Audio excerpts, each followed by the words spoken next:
In the heart of Boston stands the Isabella Stewart Gardner Museum, a Venetian palace reimagined. This institution, established in 1903 by its eccentric founder, was designed not merely as a repository for art, but as a deeply personal collection, displayed in a specific, immutable arrangement.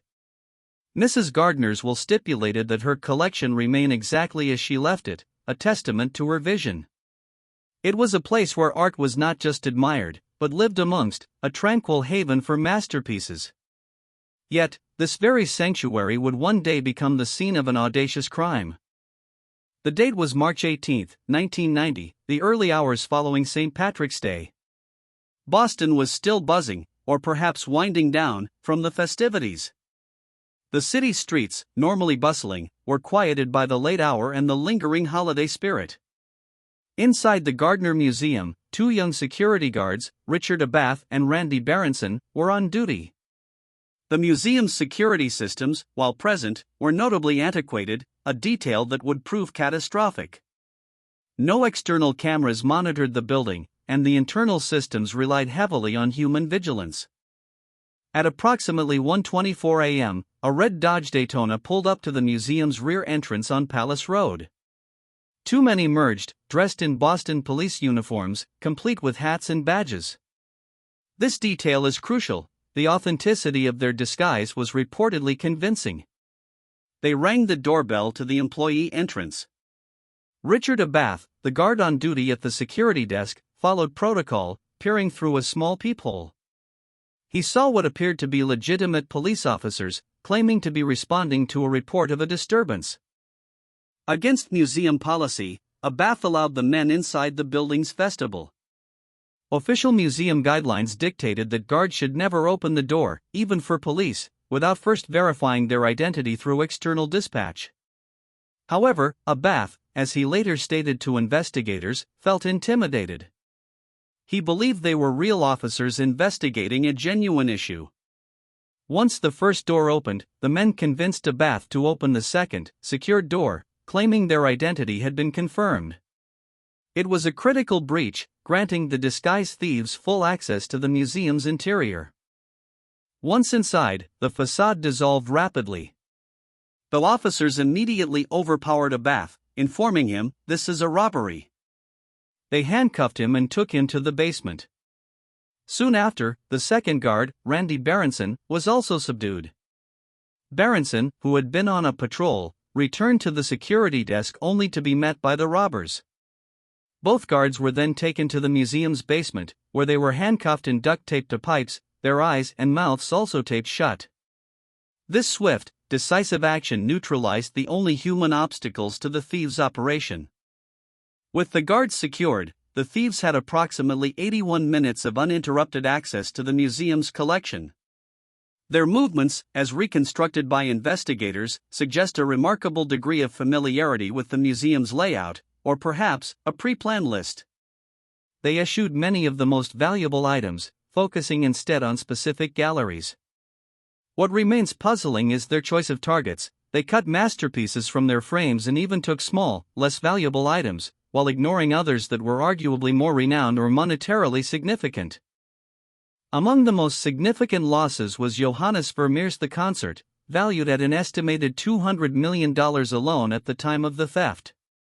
This painting, one of only 34 known works by the Dutch master, depicted three musicians, a man and two women, engrossed in a musical performance. Its presence in the Gardner collection was a jewel, a masterpiece of light and domestic tranquility. The thieves removed it from its frame, reportedly cutting the canvas, a crude method that raised questions about their true intentions and art handling expertise. The thieves also targeted the Dutch room, taking two works by Rembrandt van Rijn, Storm on the Sea of Galilee and A Lady and Gentleman in Black. Storm on the Sea of Galilee holds the distinction of being Rembrandt's only known seascape, a dramatic depiction of Christ calming the storm, rich with emotion and chiaroscuro. A Lady and Gentleman in Black, a formal portrait, showcases Rembrandt's early mastery of character. Both were roughly cut from their stretchers, a devastating act for such revered works, implying a lack of care for the art itself, focusing instead on its portability. Further losses included Edouard Manet's Chez Tortoni, a vibrant café scene that was removed from its frame. This piece, though smaller, represented a key moment in the Impressionist movement. 5 drawings by Edgar Degas were also taken, including Cortège aux Environs de Florence, 3 racing horses jockeys, and Programme for an Artistic Soirée. These smaller works, though less monumental in scale than the Vermeers or Rembrandts, carried immense cultural and monetary value. The inclusion of these varied pieces across different styles and sizes suggests either an eclectic taste or a wide-ranging demand for specific pieces on the black market. The haul also included a Chinese bronze gu, a Shang dynasty ritual vessel, and a small self-portrait etching by Rembrandt. Perhaps the most peculiar theft was the bronze finial in the shape of an eagle, which had been atop a Napoleonic flag, and was simply unbolted from its place. This collection of items, grand oil paintings, delicate drawings, ancient artifacts, and even a decorative finial suggests a heist driven by specific, perhaps disparate, requests rather than a general grab for most valuable pieces. The total estimated value of the stolen art exceeds $500 million, making it the largest unrecovered property theft in history. After an hour and 21 minutes, the thieves departed, leaving the 2 guards bound in the basement. They reportedly loaded the stolen artworks into a Nissan truck, as later described by a witness who saw a vehicle matching that description near the museum. The red Dodge Daytona they arrived in was abandoned. The stolen art was gone, spirited away into the pre-dawn darkness. The silence that descended upon the museum was deafening, a stark contrast to the cultural treasures that once filled its walls. Their methodical approach and successful escape indicated a well-rehearsed operation. It wasn't until the changing of the guard at 8:15 a.m. that the heist was discovered. The incoming shift, finding no one at the security desk and hearing muffled sounds from the basement, quickly realized something was terribly wrong. They found a Bath and Berenson, still bound.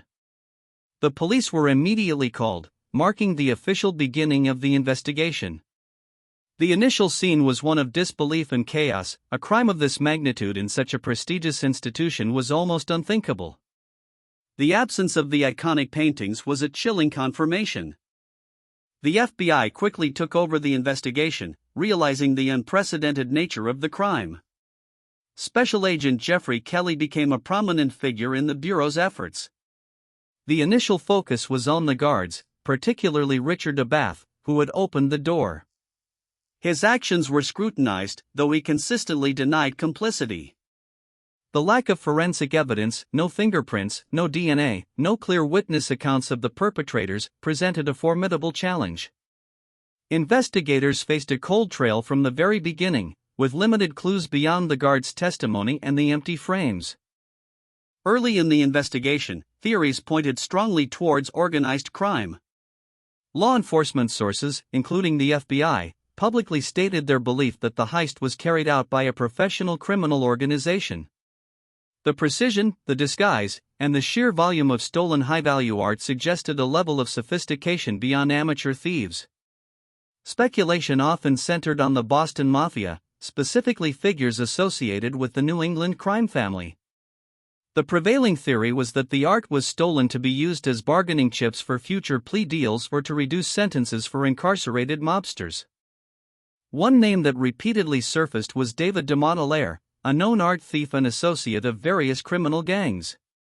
De Montelaire, who was linked to several other art thefts, was identified by some as a potential suspect, but he denied involvement and was never formally charged.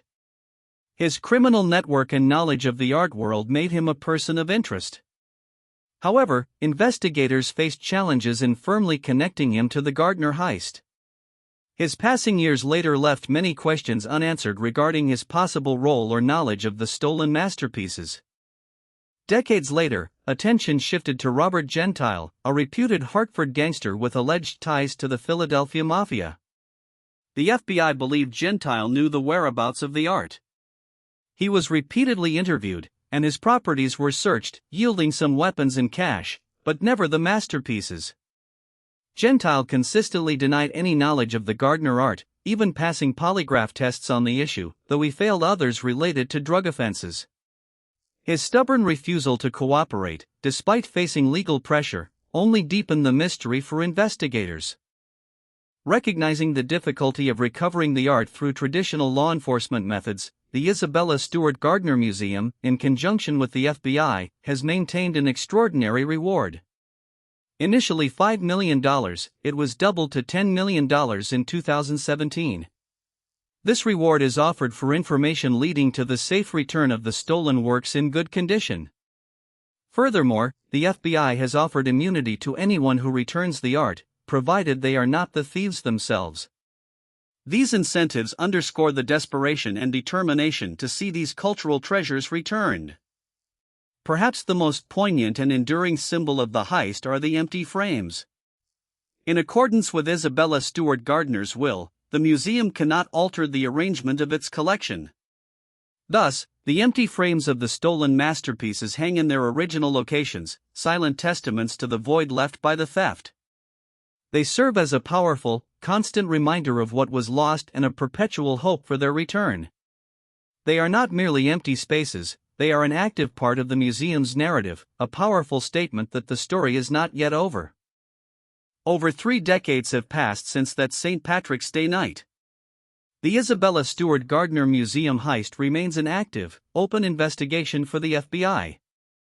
Despite numerous leads, informants, and a substantial reward, not a single one of the 13 stolen artworks has ever been recovered. The mystery has captivated art enthusiasts, true crime aficionados, and law enforcement alike. It stands as a chilling reminder of the vulnerability of even the most treasured cultural institutions and the elusive nature of high-stakes art crime, leaving a $500 million question mark hanging over Boston. While the empty frames serve as a reminder of absence, they also embody a persistent hope. The museum and the FBI continue to believe that the artworks are out there, perhaps tucked away in a private collection, awaiting a moment of return. The legacy of Isabella Stewart Gardner's unique vision is now intertwined with this unsolved mystery. For those who cherish art and history, the return of the concert, Storm on the Sea of Galilee, and the other masterpieces would be more than just a recovery of property, it would be the restoration of a cultural heartbeat, a narrative waiting for its final, triumphant chapter.